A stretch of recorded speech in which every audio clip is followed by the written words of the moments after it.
Thank you, Mr. Chairman. Agent Strzok, the FBI investigation into potential Russia collusion with the Trump campaign began on July 31st, 2016. You drafted the originating document.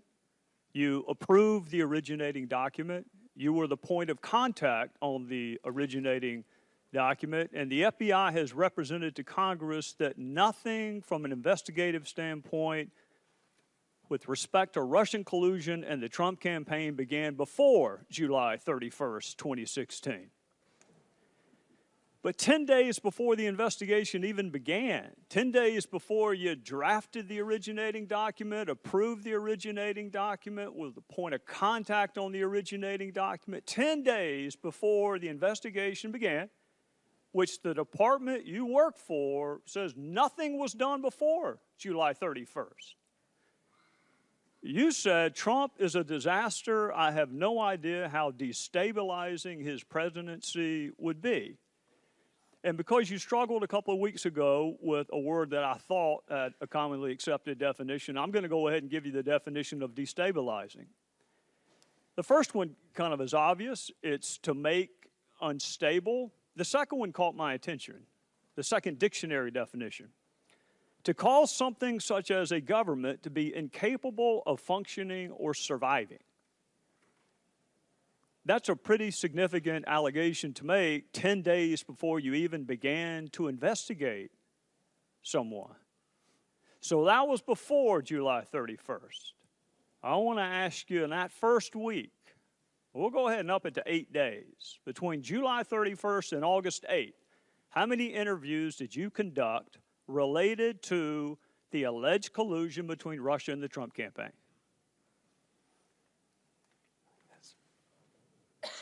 So, Congressman, as you know, counsel for the FBI, based on the special counsel's equities, has instructed me not to answer questions about the ongoing investigation. I'm asking for a number. Russian attempts to interfere.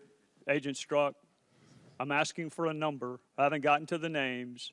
How many people had you interviewed between the beginning of it on July 31st and August the 8th? It's an 8-day time period.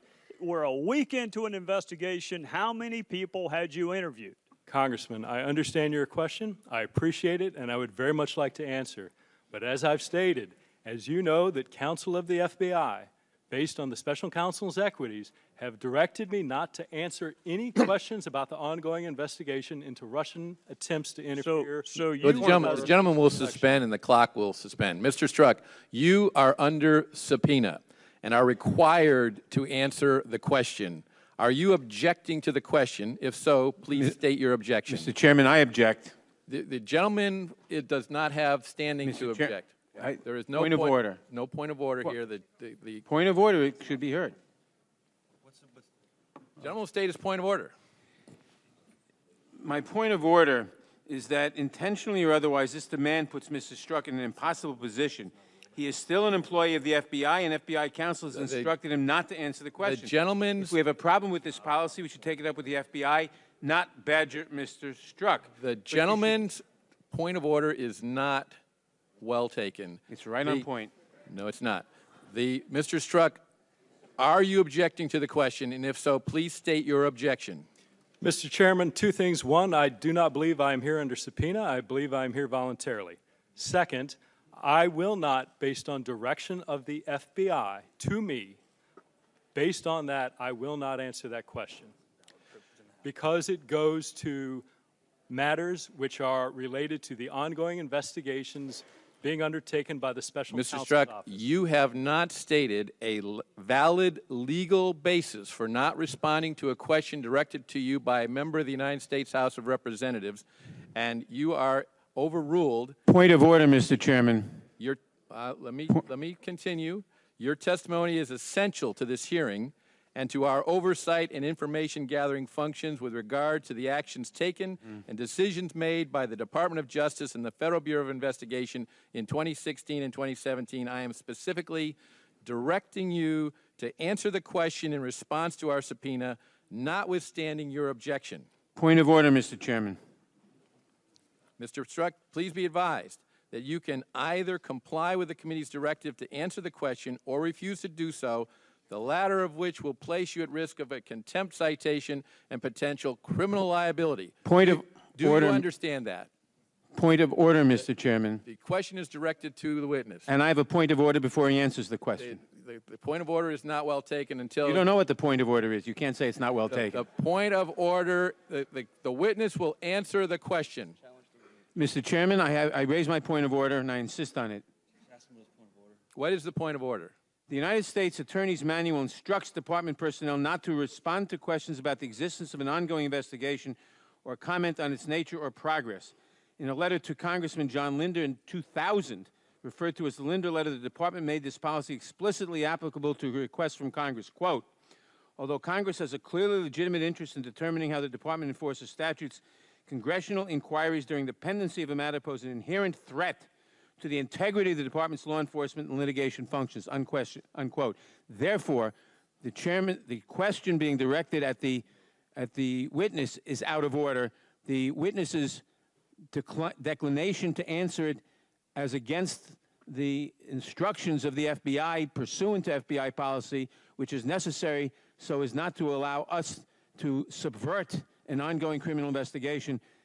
He is right, and he should not answer the question. The gentleman has not stated a valid point of order. I will appeal the ruling of the chair in that case. Nonetheless, the United States Supreme Court has recognized that it is unquestionably the duty of all citizens to cooperate with the Congress in its efforts to obtain the facts needed for intelligent legislative action. It is their unremitting obligation to respect the dignity of the Congress and its committees and to testify fully with respect to matters within the province of proper investigation.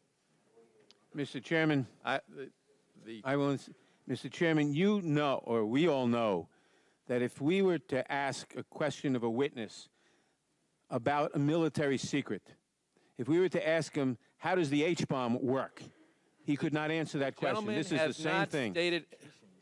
That is a classification issue, not an issue of whether or not this is a valid question for which... I appeal the ruling of the chair. He has ruled that it's not a point of order. That is not a ruling. Mr. Strzok? Mr. Chairman, I insist on my point of order, and I insist on Mr. Strzok, appealing the ruling of the chair. Mr. Strzok, knowing the advice that Point I of order, have given Mr. you, Chairman. Point of order. I believe there's a point of order that's been raised, and you've ruled we have a right now to answer Mr. Nadler's. it is not a valid point of order. The chair You has can't just already... repress it, Mr. Chairman, because you don't... On that ruling. Point of order, Mr. Chairman. Mr. Strzok. Mr. Chairman, I appeal the ruling of the chair that you have just made on that, on whether the... You have not stated a valid point of and order. that is your ruling, and I appeal it. That is not an appealable... Point of order. I Yes, it appeal is, the Mr. decision Chairman. that that's not Appealing the ruling appealable. of the chair is exactly what he's requesting. He's appealing it. That requires a vote to either sustain it or overrule it. The gentleman from New York has not cited a rule of the House that is being violated. Therefore, it is not a point of order. That's your appeal ruling. that He's ruling of appealed the it. chair. Mr. Chairman, is it not appropriate to also interject the attorney-client privilege, which cannot be overridden, and is a rule of the House to the extent that witnesses have the right to an attorney-client privilege in this House? And that is what this witness is asserting, attorney-client privilege, and he has been advised not to answer the question. The gentleman will suspend. The gentleman has not raised the attorney-client privilege. He has said that he's been instructed by the FBI not to answer the question. Now, by lawyers. He knows the advice I have just given him. If he would like, I'll restate it. But knowing this, will you answer the committee's question as directed, or do you refuse to answer the committee's question? Point of parliamentary appealing inquiry, the ruling Mr. of the Chairman. chair that Point my of parliamentary point of order was inquiry. not in order. Point of parliamentary inquiry, Mr. Chairman. The gentleman from South Carolina has the time. A parliamentary inquiry is not in order during the gentleman's time. The chair is instructing the witness to answer the question, And the question to you is, Mr. Chairman. will you answer the committee's question as directed, or do you refuse to answer the committee's question? Mr. Chairman, I move to adjourn. Second. You're not recognized for that purpose. Mr. Chairman, I think you have no choice but to recognize such a motion. I do not have.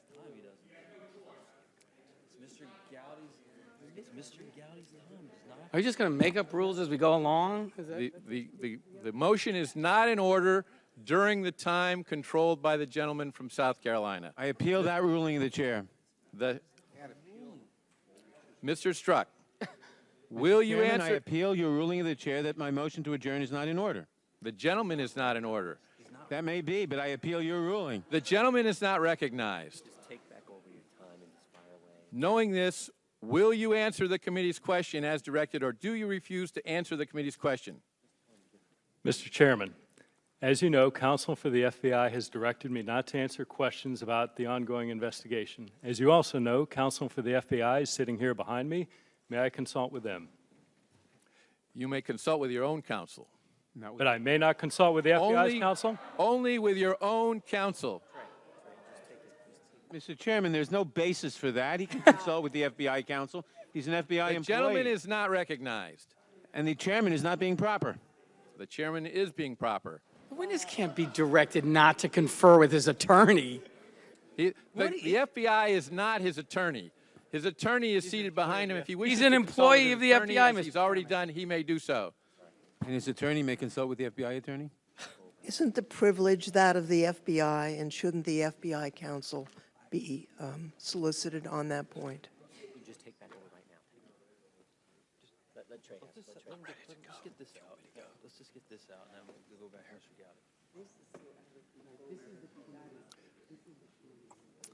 Mr. Chairman, my counsel has reiterated that counsel for the FBI has directed that I may not answer that question.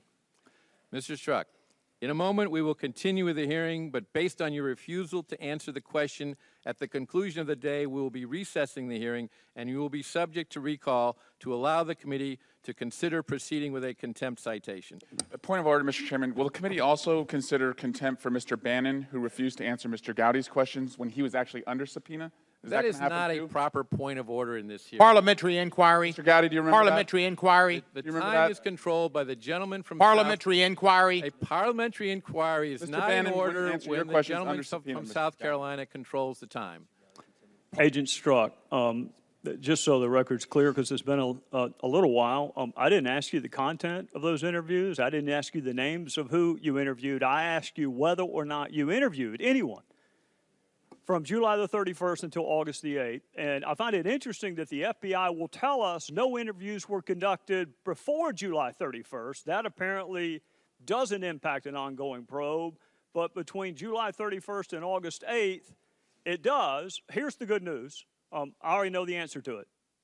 I went and looked at the file. The first interview that I can find is on August the 11th of 2016, which is 11 days after it began, which makes me wonder, on August the 6th, so you hadn't interviewed anyone, you're investigating this alleged Russian collusion with the Trump campaign. You're the lead investigator. You originated the investigation. You're the point of contact. You drafted the document. And here you are before you've interviewed a single solitary witness saying F Trump. Then that same day, your colleague, Lisa Page, wrote, "Maybe you're meant to protect the country from that menace." And you responded, "I can protect the country at many levels." We're not even a week into an investigation that you originated, approved, were the contact for. You hadn't interviewed a single solitary soul until August 11th, and you're already promising to protect the country from that menace, Donald Trump. And then on August the 8th, you still hadn't interviewed anyone. You're 8 days into your Russian collusion with the Trump campaign investigation, and you got another text from your colleague, Lisa Page. "Trump's not ever going to become president, right? Right?" And you replied, "No, he's not. We'll stop it." By the time you promised to stop him from becoming president on August the 8th, how many interviews had you conducted? Mr. Gowdy, so two answers to that. One, with regard to how many interviews had or had not been conducted, I've been directed by counsel for the FBI not to answer that question. Second, sir, I think it's important to take those texts in the context of how they were written and what they meant. And someone may ask you that question, Agent Strzok, but I didn't. I asked you how many people you interviewed before you wrote it. If you want to get into context, let one of my other colleagues do that with you. Here's what I want to know. Who's the he and he's not? He is then candidate Trump. So when you said, no, Donald Trump's not, in connection with the question, going to become president, what's the it? Chairman We'll Gowdy. Stop it. Chairman Gowdy, that text needs to be taken in the context of which I'm asking, look, if you want to have a debate over a two-letter word, we're going to have to do that some other time. What and who did you mean by it? Mr. Gowdy, as I've stated, that text was written late at night in shorthand. I don't care when it was written. I don't care whether it was longhand, cursive. I don't care about any of that. I want to know what it meant, Agent Strzok. It would be his candidacy for the presidency, wasn't that tough? And my sense that the American it's not that tough. population would not vote him into office. Right. Well, we hadn't gotten to the will yet. Well, I'm trying to cut to the chase and explain the text. The will is the American people. Is that right? That's your testimony. The will stop it. You were speaking on behalf of the American people. Is that correct? Mr. Gowdy, what my testimony is and what I said during extensive asking of this question during my prior interview is I don't recall writing that text. Are you denying writing the text? What I can tell you is that text in no way suggested that I or the FBI would take any action to influence the candidacy of Agent candidate Strzok, Trump. that is a fantastic answer to a question nobody asked. Yeah, Mr. Gowdy, you asked what I meant. My question to you is Chairman, the the witness will. going to be permitted to answer the question posed? After the conclusion of Mr. Gowdy's questions, if there's a question that he has not had the opportunity to answer, he will be given additional time to do that. The witness will. Well, you look forward to that. Mr. Gowdy's now, and he will not be interrupted by others. So your testimony. His time has a couple of expired, weeks Mr. ago, Chairman. Your By testimony 2.5 a couple of minutes. weeks. It's going to be tough for me to get through it if I keep getting interrupted. Your testimony a couple of weeks ago was the we meant the American people, which I found confusing because on November the 7th, which is the day before the election, you said this. You were concerned that those same American people that you were speaking on behalf of might actually elect Donald Trump president. So you said, OMG, this is effing terrifying. I think we know what effing means. I'm pretty sure we have OMG down too. What was terrifying about those same American people you trusted to stop him in August, not stopping him in November? What was so terrifying about that, Agent Strzok? Mr. Gowdy, I do not have a copy of the transcript. We have not been provided that transcript. It's your text. It's not the transcript. It's your text. Mr. Gowdy, what I would say in that is, one, I was not referring to the American electorate at all. The American electorate I respect in their decisions, and their right to vote is absolutely a cornerstone of our democracy. So at no time did I insult or call into question the judgment or the power of the American electorate. What I was expressing in that text is my personal belief and my personal sense of how I saw and what I believed in the potential upcoming administration. And see, that's what I find so confounding, because in August you blamed the we on the American people, that the American people would stop it, because you don't want it to be you and Lisa Page. Mr. Chairman, and you don't want it to be the FBI. Are we not given 5 minutes to answer questions? We have indulged this harassment 9 minutes. The This chair, is the Judiciary and the Oversight Committee. I thought we the operated gentlewoman, under the rule of gentlewoman will law. suspend. The chair, in agreement with the ranking members of both committees, agreed that there would be liberality in the questioning by the chairman and the ranking members of each committee. The gentleman will continue. What I find And confounding, Mr. Chairman, Agent we Strzok, expect that liberality on every one of our questionings.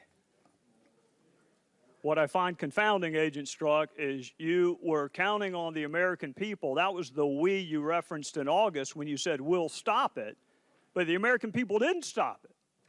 He actually won. So then we go to March of 2017, and you're already talking longingly about him resigning. And then we go to the day that Special Counsel Mueller, well, before we go to that, that's March of 2017. March of 2016, you wrote, God, Hillary should win 100 million to 0. And I'm assuming Hillary would be former Secretary of State Hillary Clinton? That's correct. All right. In March of 2016, weren't you investigating her for potential mishandling of classified information? We were. Had you interviewed her yet? No. Had you interviewed more than 30 other witnesses that wound up being interviewed? I would have to check the case file, but I'll take your representation. That's well, if she had said something incriminating in your interview that took place months later of her, would she have won 100 million to 0 then? Likely not, no. Well, then why wouldn't you wait until the investigation was over before you have her the nominee and winning a general election against an opponent that hadn't even been named yet? 100 million to 0, Agent Strzok? That's how bad she should win? Mr. Gowdy, those personal expressions of my observing the political process of the presidential primaries had no bearing on my actions of any investigation, to include the investigation of Secretary Clinton. You couldn't think of or anybody else. Sir, you couldn't think of a single person that would not vote for Hillary Clinton for president? 100 million to 0, Agent Strzok? So that was clearly hyperbole, which I... Well, let's say it was hyperbole. Let's divide it by 10. How about we say it was hyperbolic and divide it by 10? 100 million divided by 10, I'm pretty sure is 10 million. 0 divided by 10 is still 0. You couldn't think of a single solitary person that was going to vote for her for president before you interviewed her and while you were supposed to be investigating her. Congressman, clearly that's not the truth. Clearly, I could envision millions of Americans who are likely and did vote for then candidate. Well, you wrote it. My point, sir. Did you write it? Did you write that text? I did write that, sir. Okay. Were you under duress? Political expression engaging in hyperbole. Were you under duress? Asked and answered over and over again. The gentlewoman will suspend. The gentleman from South Carolina controls the time. All right, we're going to go into one other time period. May 17th, 2017, Bob Mueller is appointed. Your friend Jim Comey's been fired. He's already leaked the memos to his law professor friend, and Mueller is special counsel. Do you remember how long it took for you to start talking about impeachment after Bob Mueller was appointed? I don't, sir. 1 day. 1 day. And you were talking about impeachment. And for anyone who may have missed it the day after his appointment, Agent Strzok, you did it again 5 days later. Now, how many interviews had you done as part of the special counsel team within the first 5 days of his appointment? Sir, again, same answer as before. I can't get into details. Right, and the answer is also the same. It's 0. No interviews had been done. I don't know if that's true or not. No interviews had been done by August the 8th when you're talking about stopping him and how terrifying it would be for him to win and how you can protect the country. And no interviews have been done before you're talking about impeachment of the president. But no wonder Chairman, Bob Mueller kicked you off of the investigation, Agent Strzok. My question is, if you were kicked off when he read the text, shouldn't you have been kicked off when you wrote them? Not at all. Well, it wasn't the discovery of your text, Mr. Strzok. It was the existence of your bias that got you kicked off. No, Mr. Gowdy, it wasn't. I do not have bias. My personal opinions in no way. Well, then why did you get kicked off? Why'd you get kicked off? Mr. Gowdy, my understanding of why I was kicked off was that based on an understanding of those texts and the perception that they might create is something that hang on a Special second, Counsel Agent Mueller, Strzok. Hang on a second. Perception. Integrity. You're saying it was the perception. There are 13 Democrats on the special counsel probe, including one who went to what he hoped was a victory party. That's a perception problem, too. They weren't kicked off. You were. Why were you kicked off? Mr. Gowdy, I cannot speak to Special Counsel Mueller's How long did you talk to him? The reasons why he did or didn't. How long did you talk to him when he let you go? Witness answer the question. Witness will be afforded the opportunity to answer the question if there is a question he wants to answer after Mr. Gowdy's time. My recollection, it was a short meeting, somewhere between 15 to 30 minutes, probably around 15 minutes. And your testimony is Bob Mueller did not kick you off because of the content of your text. He kicked you off because of some appearance that he was worried about. Sure. My testimony, what you asked and what I responded to, was that he kicked me off because of my bias. I'm stating to you it is not my understanding that he kicked me off because of any bias, that it was done based on the appearance. If you want to represent what you said accurately, I'm happy to answer that question, but I don't appreciate what was originally said being changed. I don't give a damn what you appreciate, Agent Strzok. I don't appreciate having an FBI agent with an unprecedented level of animus working on 2 major investigations during 2016. The chair recognizes the gentleman from Maryland, Mr. Cummings. Point of order, Mr. maybe the Chairman, witness can I needs a minute to respond to some answer of the the questions that you promised him he would have an opportunity to answer? Does We the endured does the 15 gentleman- minutes of badgering of the witness. Can he be allowed now to answer as you promised, Mr. Chairman? The gentleman will suspend. The witness at any time can ask for additional time to respond to any member's question if the time has been You ended. said you were going to give him that opportunity at the end. I am giving him that opportunity. Mr. Chairman, may I respond to? Yes, you may. Mr. Gowdy. Sir, I think it's important when you look at those texts that you understand the context in which they were made and the things that were going on across America.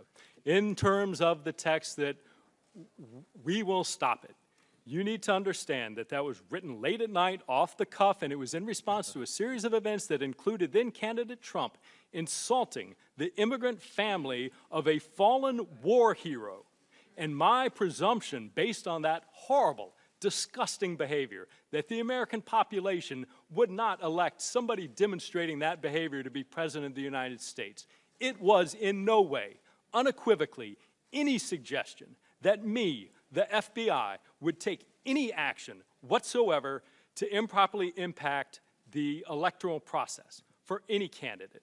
So I take great offense and I take great disagreement to your assertion of what that was or wasn't.